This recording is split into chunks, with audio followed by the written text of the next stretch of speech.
দৈনিক যুগান্তরের একটি খবর, নির্বাচনের রোডম্যাপ নিয়ে বিএনপির মতো বড় রাজনৈতিক দলের তাগাদা এবং নানামুখী আলোচনার মধ্যে অন্তর্বর্তীকালীন সরকারের প্রধান উপদেষ্টা ১.৫ বছরের মধ্যে আগামী নির্বাচন অনুষ্ঠানের একটি সম্ভাবনা সময়সীমার কথা জানিয়েছেন। তবে তারিখটি নির্দিষ্ট নয়। বিএনপির নেতারা সংস্কারের বেশি সময় না নিয়ে অবিলম্বে নির্বাচনের সুস্পষ্ট রোডম্যাপ ঘোষণা চান এবং জানুয়ারির মধ্যে এ ঘোষণা না দেওয়া হলে যুগপৎ আন্দোলনের ইঙ্গিত দিয়েছেন তারা। ইতিমধ্যে আসিফ মাহমুদ সজীব ভূঁইয়া বিভিন্ন বক্তব্য দিয়ে বেড়াচ্ছেন যে বাংলাদেশে শুধু নির্বাচন করার জন্যই এই আন্দোলন হয়নি এবং আমাদের যে বৈষম্য বিরোধী আন্দোলন হয়ে গেল, এই আন্দোলনটা হয়নি বলে আসলে বিএনপি সহ বিভিন্ন রাজনৈতিক দলের উদ্দেশ্যে তিনি এই কথা বলছেন যে আমরা যে বৈষম্য বিরোধী আন্দোলন করেছি এবং নতুনভাবে দেশকে স্বাধীন করেছি, শুধু একটি নির্বাচন দিয়ে চলে যাওয়ার জন্য নয়, আমাদের সংস্কারের সময় দিতে হবে এবং নির্বাচন নিয়ে আসলে বেশি উদ্বিগ্ন হওয়ার কিছু নেই, সঠিক সময়ে নির্বাচন হবে বলে তিনি ঘোষণা দিয়েছেন। কিন্তু এই কথায় বিএনপি সহ বিভিন্ন যে সমমননা যে দলগুলা, এই দলগুলা কিন্তু এটি কখনোই মানতে চাচ্ছে না যে নির্বাচন কবে হবে, কখন হবে, সুস্পষ্ট একটি ধারণা বা ঘোষণা দিতে হবে। না হলে বিএনপি আজকে ঘোষণা দিয়েছে যে আমরা একটি যুগপৎ আন্দোলনের ডাক দেব। যদি জানুয়ারির মধ্যে কবে নির্বাচন হবে এই নির্বাচনী রোডম্যাপ যদি ঘোষণা না করে, তাহলে একটি যুগপৎ আন্দোলনের ঘোষণা দিতে যাচ্ছে বিএনপি। জানিয়েছেন এই তারিখটি নির্দিষ্ট নয়। বিএনপির নেতারা সংস্কার বেশি সময় না নিয়েও অবিলম্বে নির্বাচনের সুস্পষ্ট রোডম্যাপের ঘোষণা চান। জানুয়ারির মধ্যে ঘোষণা দেওয়া না হলে যুগপৎ আন্দোলনের ইঙ্গিত দিয়েছেন তারা। বিএনপির মহাসচিব মির্জা ফখরুল ইসলাম আলমগীর সোমবার ভোট ও ভাতের অধিকারের জন্য ৫ই আগস্টের মতো রাস্তায় নামতে হবে বলে যে মন্তব্য করেছেন তা নিয়ে নানামুখী আলোচনা শুরু হয়েছে বলে দলের ভেতরে এবং বাইরে। ইতিমধ্যে মির্জা ফখরুল ইসলাম আলমগীর ঘোষণা দিয়েছেন ভোট ও ভাতের অধিকারের জন্য ৫ই আগস্টের মতো আবার রাস্তায় নামতে হবে বলে ঘোষণা দিয়েছেন। তার মানে কি বর্তমান সরকারের প্রতি তারা আর আস্থা রাখতে পারছে না। নির্দিষ্ট একটি ভোটের ঘোষণা, যে কবে ভোট হবে এটি নির্দিষ্টভাবে একটি ঘোষণা না আসলে তারা বিভিন্নভাবে আর মানতে পারছে না, একটি আন্দোলনে যাবে বলে তারা ঘোষণা দিচ্ছে। এছাড়া তিনি আরও বলেন, নানামুখী আলোচনা শুরু হয়েছে দলের ভিতরে এবং রাজনৈতিক দলের নেতারা বলেন মাঠের কর্মসূচি দেওয়ার লক্ষ্য হবে ভোটের তৈরি এবং সরকারের ওপর নির্বাচনী চাপ বাড়ানো। নির্বাচন নিয়ে বিএনপি সহ রাজনৈতিক দলগুলোর নানা সংশয় সন্দেহ তৈরি হয়েছে। এমন প্রেক্ষাপটে গত কয়েকদিন ধরে ২৯টি রাজনৈতিক দলের সঙ্গে বৈঠক করেছে বিএনপি।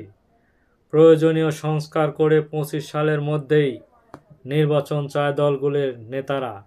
এসব বৈঠকে অংশ নেওয়া বিএনপির লিয়াজো কমিটি এবং সদস্য যুগান্তরকে বলেন, সভা সমাবেশ যে যাই বলুক না কেন, ভোটের অধিকার প্রশ্নে সব রাজনৈতিক ঐক্যবদ্ধ। দীর্ঘ ১৫ বছর ভোটের অধিকার লড়াই করতে হয়েছে, এখন সেই ভোটের সুযোগ তৈরি হয়েছে। এখনও যদি ভোটের জন্য রাস্তায় নামতে হয় তবে খুবই দুঃখজনক বলে তিনি জানিয়েছেন।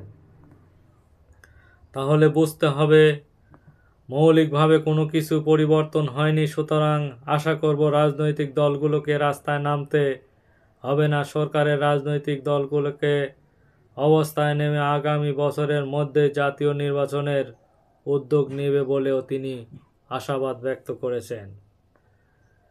তবে বিএনপি সহ রাজনৈতিক দলগুলো ডক্টর মোহাম্মদ ইউনূস সরকারের ব্যর্থতাও চায় না। বিএনপি নেতারা মনে করে অন্তর্বর্তী সরকার ব্যর্থ হলে দেশে এমন প্রেক্ষাপট তৈরি হবে যা নির্বাচনকে বিলম্বিত করতে পারে।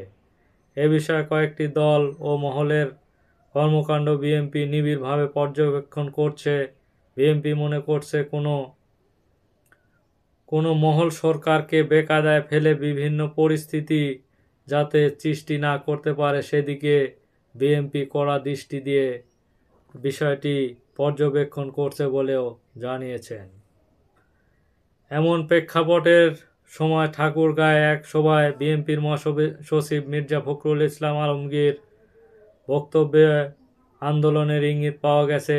তিনি সভায় উপস্থিত জনগণের উদ্দেশ্যে বলেন, আপনারা কি সত্যি পরিবর্তন চান নাকি আবার ওই আওয়ামী লীগের নৌকায় ফিরে যেতে চান?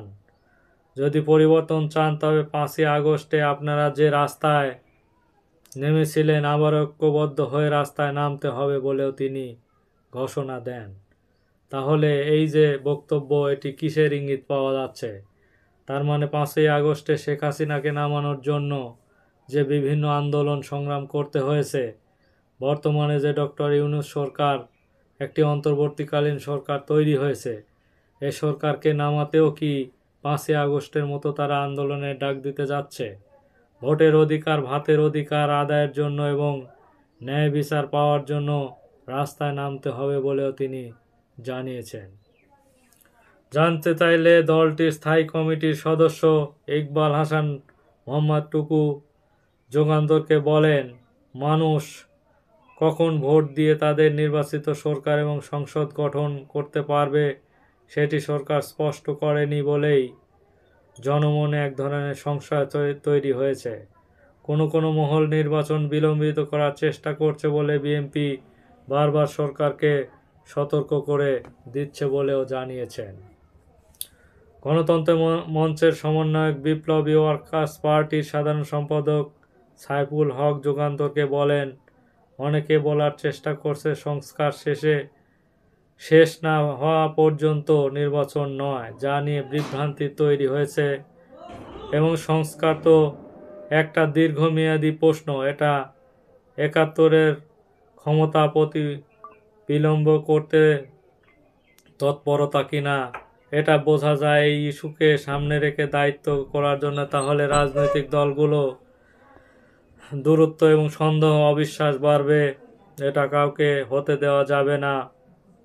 এই কারণে বিএনপি চায় যে অতি তাড়াতাড়ি একটি নির্বাচন দিয়ে সরকার ক্ষমতা হস্তান্তর করুক। ধন্যবাদ সবাইকে।